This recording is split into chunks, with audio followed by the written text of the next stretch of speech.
I tracked my son's car to the bus station. The agent said he bought a one-way ticket to Mexico City. I stared at the ticket agent like she'd just spoken a foreign language. My son Dylan is 16 years old and sitting in third period chemistry right now. Or at least he's supposed to be.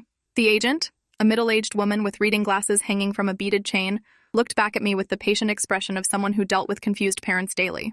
She turned her computer screen slightly so I could see the transaction record myself. Dylan Garrett, age 16, one-way ticket to Mexico City departing in 40 minutes, paid in cash this morning at 6:15. My hands were shaking as I pulled out my phone and opened the school attendance app. Dylan had been marked absent at 7:30, first period. No call from the school, no notification, nothing. I scrolled frantically through my texts with him from this morning. Normal stuff about him needing lunch money and asking if he could stay late for chess club. All sent from his phone, all seemingly from him. The agent cleared her throat gently and asked if I wanted her to call security. I nodded because my voice wasn't working properly. My 16-year-old son had bought an international bus ticket with cash and was somewhere in this station right now. Security arrived within 3 minutes, 2 officers in Navy uniforms with radios crackling. I showed them everything on my phone. The Find My app showing Dylan's car still in the parking lot, the attendance record, the text messages that now felt like lies. One officer, a younger guy with a buzz cut, immediately got on his radio and called for backup. The other, an older woman with sharp eyes, asked me direct questions. Had Dylan seemed different lately? Was he having problems at school or home? Had he mentioned Mexico or wanting to travel? I opened my mouth to say no to everything, but the words stuck in my throat. Dylan had been different for months. Not in obvious ways, but in small shifts I'd noticed and dismissed. He'd become protective of his phone, angling the screen away when I walked past. He'd started closing his laptop quickly when I came into his room. His sleep schedule had changed too, staying up later than usual, and I'd hear him talking quietly on his phone at midnight, 1 in the morning. When I'd asked about it, he'd said it was friends from his online gaming groups, people in different time zones. I'd believed him because I wanted to believe him, because he was a good kid who got straight A's and never caused trouble. The security officer with sharp eyes, her name tag said Whitmore, asked to see Dylan's recent text messages. I handed over my phone and watched her scroll through weeks of conversations. She stopped on something and her jaw tightened. She showed me a thread from 2 nights ago where Dylan had asked if I'd ever been to Mexico. I'd responded with a joke about spring break in Cancun 20 years ago. He'd replied with a laughing emoji and nothing else. Officer Whitmore asked if that seemed unusual. I said it seemed like normal small talk, but looking at it now through this new lens, it felt like reconnaissance. The station's security office was cramped and smelled like burnt coffee. Multiple screens showed different angles of the terminal, crowds of people moving through the building with purpose and luggage. Officer Whitmore pulled up footage from this morning, rewinding to 6:15. There was Dylan, wearing his favorite black hoodie and carrying his school backpack, walking up to the ticket counter. He looked calm. Confident, even. Nothing like a kid running away. He handed over cash, received his ticket, and walked toward the waiting area. The officer fast-forwarded, tracking him through different cameras. At 6:40, he'd gone to the bathroom and stayed there for almost 20 minutes. That bathroom detail made my stomach turn. Officer Whitmore was already radioing something to her team, using codes I didn't understand. She explained that long bathroom stays were red flags, possible meetings or exchanges happening out of camera view. She pulled up the footage from the hallway outside the bathrooms, and we watched Dylan emerge at 7:05. He looked different somehow, more nervous, checking over his shoulder repeatedly. He sat down in the waiting area near Gate 12, his bus's departure gate, and pulled out his phone. For the next 30 minutes on the security footage, he stared at that phone like his life depended on it. Officer Whitmore froze the frame on Dylan's face.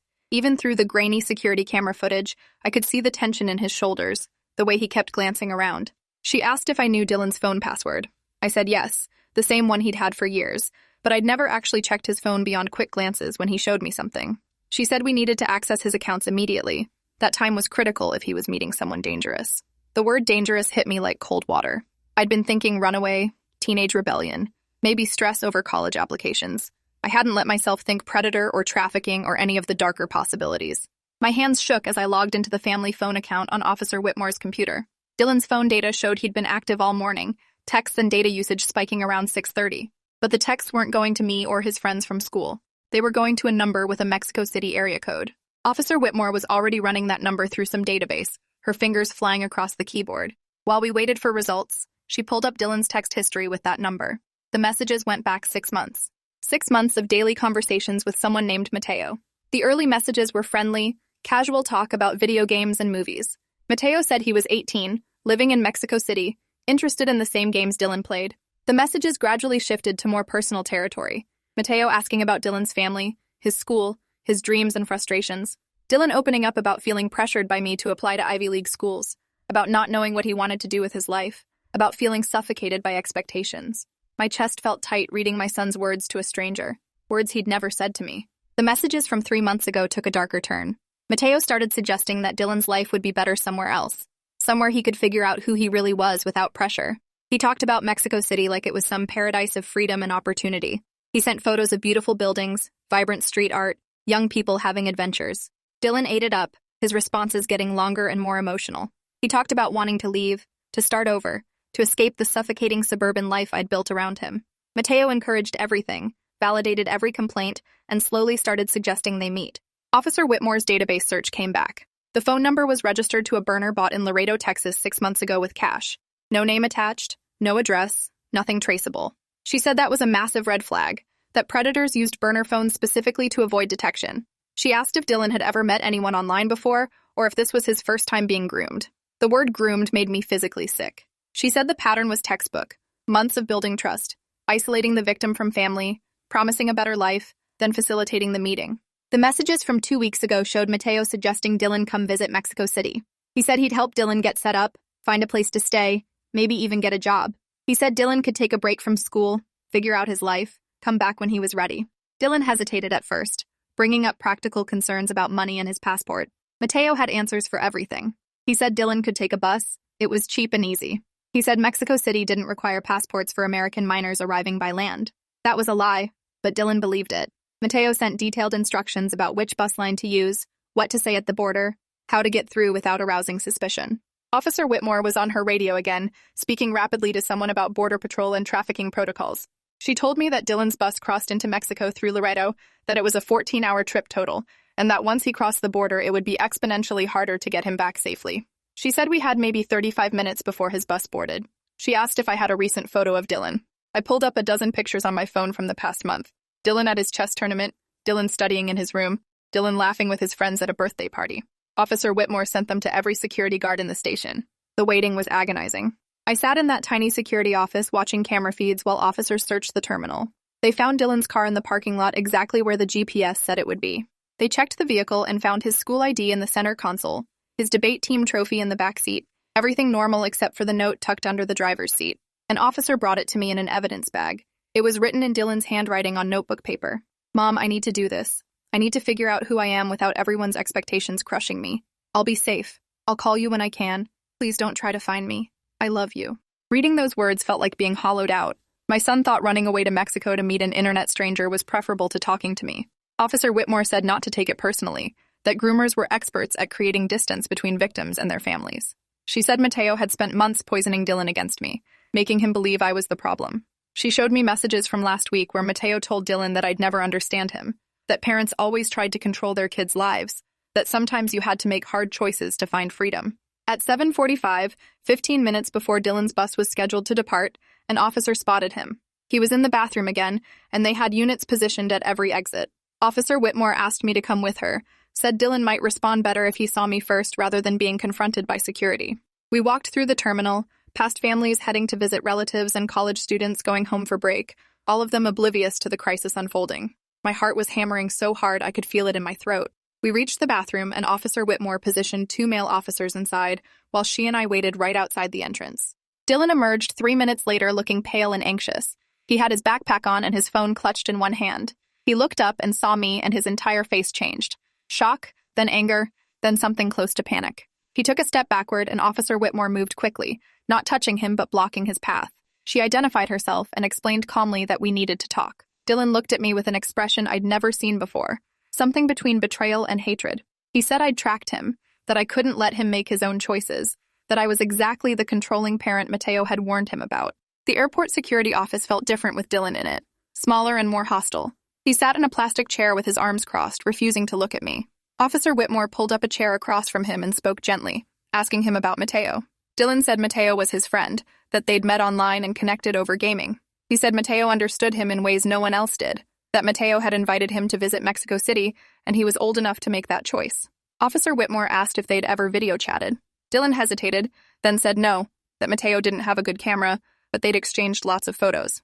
Officer Whitmore pulled up her computer screen and showed Dylan the analysis her team had done on those photos. Every single picture Mateo had sent was stolen from someone else's social media account. The beautiful apartment he claimed to live in belonged to a photographer in Barcelona. The photos of him hanging out with friends were actually from a Brazilian college student's Instagram. The image he'd used as his profile picture was a model from a stock photo website. Dylan's face went from defensive to confused as Officer Whitmore methodically destroyed every piece of evidence he'd used to build his trust in Mateo.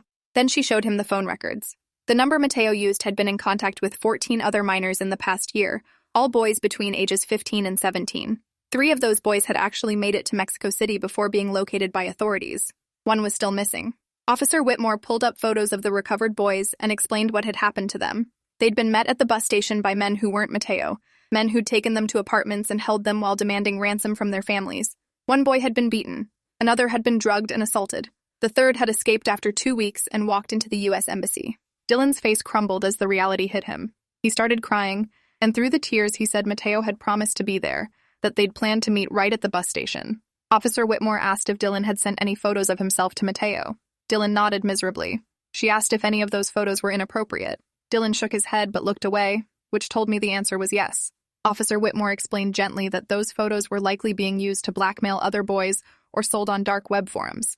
Dylan curled into himself in that plastic chair and sobbed, and I wanted to hold him, but Officer Whitmore shook her head slightly, indicating we weren't done. She asked Dylan if Mateo had requested money. Dylan said no, that Mateo had actually offered to pay for things once Dylan arrived. Officer Whitmore pulled up the messages again and showed him the subtle manipulation. Mateo asking about Dylan's family finances, about whether I had savings, about what my job paid. Dylan had answered everything honestly because he'd trusted Mateo completely. Officer Whitmore explained that this information was being used to assess how much ransom they could demand. She showed him messages from the other victims, boys who'd been told similar stories, promised similar freedoms, delivered into the same trap. The forensic analysis of Mateo's messages showed they were sent from varying IP addresses in Mexico, the US, and Canada, suggesting multiple people using the same account. The language patterns changed slightly depending on time of day, indicating different operators working in shifts. This wasn't one predator grooming Dylan. It was an organized network running multiple operations simultaneously, each one targeting vulnerable teenagers through patient long-term manipulation. The sophistication was terrifying. They'd studied Dylan's psychology, identified his weaknesses, crafted a persona specifically designed to appeal to him. Officer Whitmore asked Dylan to walk her through how the escape plan was supposed to work. Dylan explained haltingly that Mateo had told him to buy the bus ticket with cash to avoid a paper trail, to tell the border agents he was visiting family, to memorize an address in Mexico City to give if questioned. Once he arrived at the Mexico City bus terminal, Mateo would be waiting near the front entrance wearing a red baseball cap. They'd go to Mateo's apartment and Dylan could stay as long as he needed while figuring out his next steps. Mateo had promised to help him get a work permit, enroll in a Mexican school if he wanted, anything to build his new life. The address Dylan had memorized turned out to be an abandoned building in a dangerous neighborhood. Officer Whitmore pulled up Google Street View and showed him the boarded-up windows and graffiti-covered walls. She explained that victims were never taken to that address. It was just given to provide a false sense of security. The actual locations where boys were held changed constantly to avoid police detection. Some were apartments rented short-term with fake IDs. Others were houses in rural areas. A few were even in the U.S. just across the border. The network was fluid and adaptable, moving operations whenever authorities got close. Dylan asked in a small voice if he could see his phone. Officer Whitmore handed it to him and watched as he opened his messages with Mateo. His hands shook as he scrolled through months of conversations that now looked completely different. Every compliment Mateo had given him felt manipulative. Every shared interest felt calculated. Every promise of freedom felt like a trap. Dylan typed a message asking Mateo if he was real, if any of it had been real. Officer Whitmore stopped him before he could send it, explaining that engaging with the account could alert the network that Dylan had been intercepted. Instead, she had a better idea.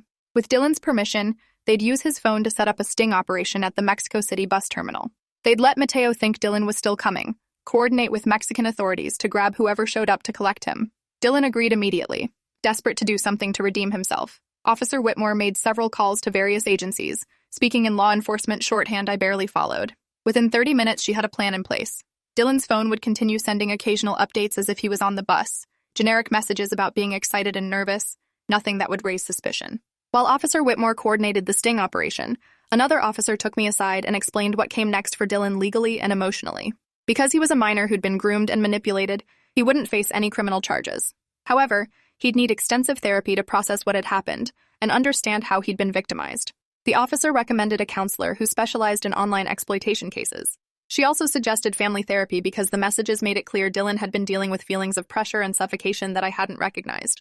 That conversation hurt almost as much as discovering Dylan's escape plan. I'd thought I was being a good parent by pushing him academically, by encouraging him to aim high and work hard. I'd thought the tension between us was normal teenage rebellion. I hadn't seen that I was crushing him under expectations he didn't want or agree to. The officer said this wasn't my fault, that groomers specifically targeted kids experiencing family stress because it made them vulnerable. But knowing that didn't make me feel less guilty about missing the signs. Dylan and I sat together in the security office while his phone sent automatic updates to Mateo every few hours. The messages were written by Officer Whitmore to sound like a teenage boy on his first big adventure. Crossed the border, everything went smooth just like you said. Bus is crowded, but I got a window seat. Can't wait to meet you. Each message received quick, enthusiastic responses from Mateo, building anticipation and keeping Dylan engaged. Officer Whitmore showed us the analysis her team was doing on response times and language patterns, trying to identify which operator was currently managing Dylan's account. The sting operation was scheduled for the next evening when Dylan's bus would have actually arrived in Mexico City. We had 24 hours to wait, and every minute felt like torture. Officer Whitmore arranged for us to stay in a hotel near the station under police protection, just in case the network had any contacts in Texas who might try to silence Dylan. The hotel was generic and corporate, the kind of place business travelers used, but it felt safer than going home where Dylan had spent months chatting with his predator. That night in the hotel room, Dylan finally talked to me honestly. He said he'd felt trapped by my expectations, that I'd decided his future without asking what he wanted. He'd never wanted to be a lawyer or a doctor or any of the prestigious careers I'd suggested. He wanted to study game design, maybe work in animation, creative fields I'd dismissed as impractical. When he'd tried to tell me this, I'd steamrolled him with statistics about job markets and earning potential. Mateo had listened without judgment, had encouraged his dreams, had made him feel valued in ways I hadn't. I apologized for not listening, for projecting my own fears and ambitions onto him. I explained that I'd wanted to give him opportunities I never had, but I'd been so focused on what I thought was best that I'd stopped seeing what he actually needed. Dylan cried and said he felt stupid for falling for Mateo's lies, for believing someone he'd never met cared about him more than his own mother did.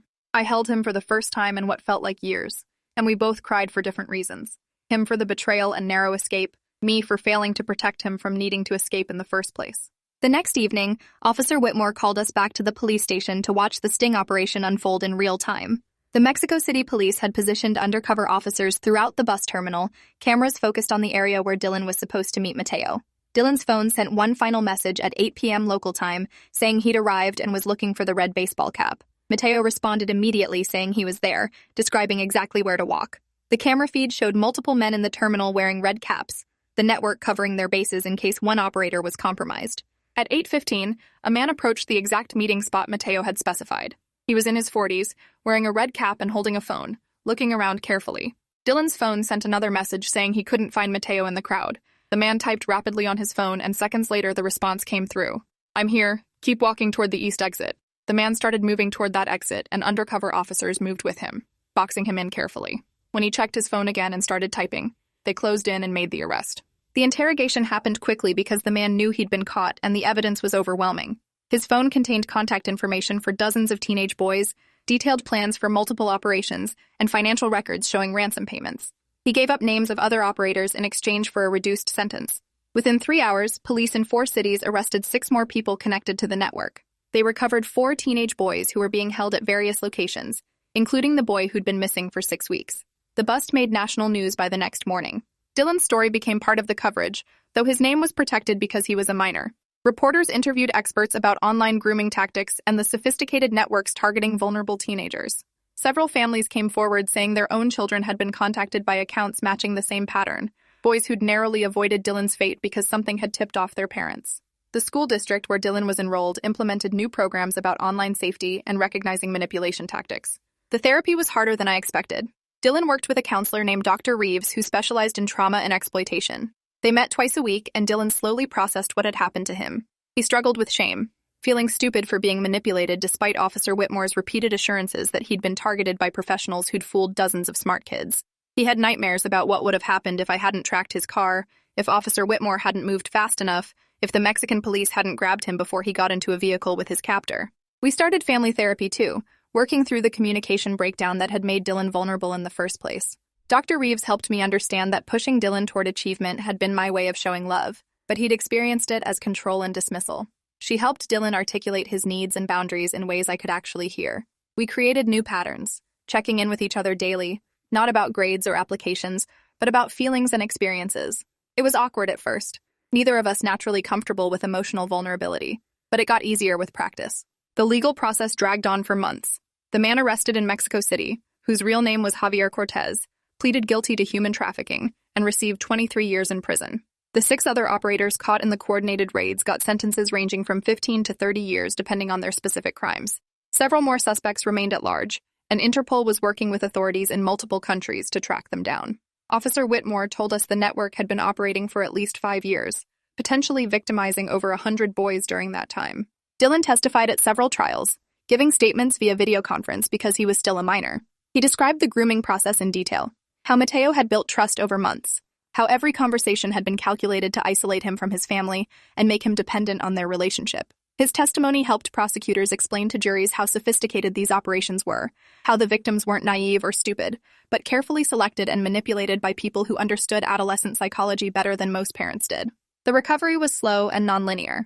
Dylan had good days where he seemed like himself again, laughing with friends and getting excited about his game design classes we'd enrolled him in at the community college. Then he'd have bad days where he barely left his room, overwhelmed by what almost happened, and unable to trust his own judgment. Dr. Reeves said this was normal, that trauma recovery wasn't a straight line, but a gradual process with setbacks and breakthroughs. She reminded us to celebrate the progress rather than fixating on the setbacks. One breakthrough came 6 months after the bus station incident, when Dylan joined an online support group for trafficking survivors.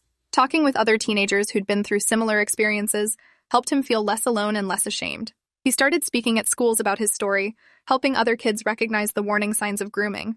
He talked about how Mateo had isolated him emotionally, turned him against his family, promised a fantasy life that was really a nightmare. Students listened with visible shock, many of them realizing their own online relationships showed similar red flags. My own recovery involved confronting uncomfortable truths about my parenting. I'd been so focused on Dylan's future success that I'd stopped seeing him as a person with his own dreams and preferences. I'd repeated patterns from my own childhood, trying to give him opportunities while accidentally imposing pressure he didn't ask for. Through therapy, I learned to step back, to ask questions instead of giving directives, to value Dylan's happiness as much as his achievements. It was harder than it sounded, constantly catching myself before launching into lectures about preparation and planning. Officer Whitmore stayed in touch, updating us about the ongoing investigation and prosecutions. She said our case had become a training example for law enforcement, showing how quickly online grooming could escalate and how critical fast response was once a victim was in motion. She'd used the security footage and phone records to develop new protocols for identifying and intercepting trafficking victims at transportation hubs. Because of Dylan, other kids were being saved before they could board buses or planes to meet their predators. The network's exposure led to technological changes too. The bus company implemented new ID verification systems for minors traveling alone internationally. Social media platforms updated their reporting mechanisms and monitoring algorithms after parents complained that predators had operated openly for years without being detected. Gaming companies added features letting parents monitor who their kids were chatting with and flag suspicious patterns. It wasn't perfect, but it was progress, each change potentially protecting kids who didn't even know they were at risk. Dylan's relationship with technology changed fundamentally. He became hyper-aware of manipulation tactics, spotting them in marketing, political messaging, and interpersonal dynamics. He started a blog analyzing how apps and platforms were designed to create dependency and exploit psychological vulnerabilities. His posts went viral among teenagers who recognized the same patterns in their own digital lives. He got invited to speak at a tech conference about ethical design and protecting young users from exploitation. Watching him transform his trauma into advocacy made me proud in ways good grades never had. A year after I'd tracked Dylan's car to that bus station, we sat together watching news coverage of another trafficking bust. Police had dismantled a network in Eastern Europe using similar tactics, grooming teenage girls through social media and luring them to supposed modeling opportunities. Dylan watched with the intensity of someone who understood exactly what those girls had experienced. He said we should donate to the organizations helping trafficking victims recover. We spent the evening researching where our money would do the most good, working together on something meaningful instead of arguing about college applications and career paths. The scars didn't disappear completely. Dylan still had moments of paranoia about being watched or followed, residual fear from understanding how close he'd come to disaster. He was careful about who he trusted and slow to form new friendships, protecting himself from future manipulation. But he was also more confident in some ways, knowing he'd survived something terrible and come out stronger. He'd learned hard lessons about judgment and vulnerability that most teenagers never faced. I'd learned lessons, too, about listening and flexibility and the difference between supporting someone and controlling them. 2 years later, Dylan was thriving at a state university studying interactive media design. He'd made friends who shared his interests without judgment, found professors who encouraged his creativity, built a life that fit who he actually was rather than who I'd wanted him to be. He still saw Dr. Reeves occasionally when stress triggered old fears, but the sessions were maintenance rather than crisis management. He'd started dating someone he'd met in his design program, approaching the relationship with caution but also hope, proving he could trust again despite everything. Officer Whitmore retired from the transit police and started working for a nonprofit focused on preventing child exploitation. She called Dylan sometimes to ask his perspective on new grooming tactics, or to have him speak to law enforcement groups about the victim experience. He always said yes, using his story to train the people who might save the next kid in his situation. She told me once that Dylan's case had changed how she approached every missing child report, looking for the subtle signs of grooming rather than assuming simple runaways. The man who operated the Mateo account that targeted Dylan died in prison 16 months into his sentence, attacked by other inmates who didn't tolerate crimes against children. I felt nothing when I heard the news, no satisfaction or grief, just a hollow acknowledgement that justice had been served in its own brutal way. Dylan's reaction was more complex, relief mixed with discomfort at feeling relieved. Dr. Reeves helped him process the complicated emotions around his abuser's death, validating that multiple feelings could coexist without contradiction. We never went back to the bus station where everything almost fell apart. Every time I drove past it on the highway, I felt a physical tightness in my chest remembering that morning. Standing at the ticket counter, hearing the agent say Dylan had bought a one-way ticket to Mexico City, feeling the ground shift beneath me as I understood how close I'd come to losing him forever. Those 30 minutes between learning he'd boarded and officers finding him in the bathroom stretched into an eternity in my memory, the worst half hour of my life condensed into pure terror. Sometimes late at night, Dylan and I still talked about that day and everything that followed. He'd apologize again for the pain he caused, for being so easily manipulated, for writing that note saying not to find him. I'd apologize for not listening before things got so desperate, for making him feel like running away to meet an internet stranger was preferable to disappointing me. We'd acknowledge how differently things could have ended, how lucky we were that Officer Whitmore moved fast, and the Mexican police grabbed Javier before anyone got hurt. Then we'd stop apologizing and just sit together, grateful for the second chance we'd been given. The last time I tracked Dylan's location on my phone was 3 years after that morning at the bus station, and only because he'd asked me to while he drove cross-country to an internship in California. Old habits of constant monitoring had died hard, but Dylan understood they came from love, not control now. We'd built something different from what we had before. Not perfect, but honest, based on actual communication instead of assumptions and expectations. Sometimes the life you build from broken pieces is stronger than what you started with, held together by hard-earned understanding instead of untested hope. We got lucky. So many families don't. Every time I hear about a missing kid, I remember how close we came, how many things had to go right to bring Dylan home safe. That keeps me humble and grateful, even on the hard days when his trauma resurfaces or mine does. We survived something that could have destroyed us, and that survival means everything.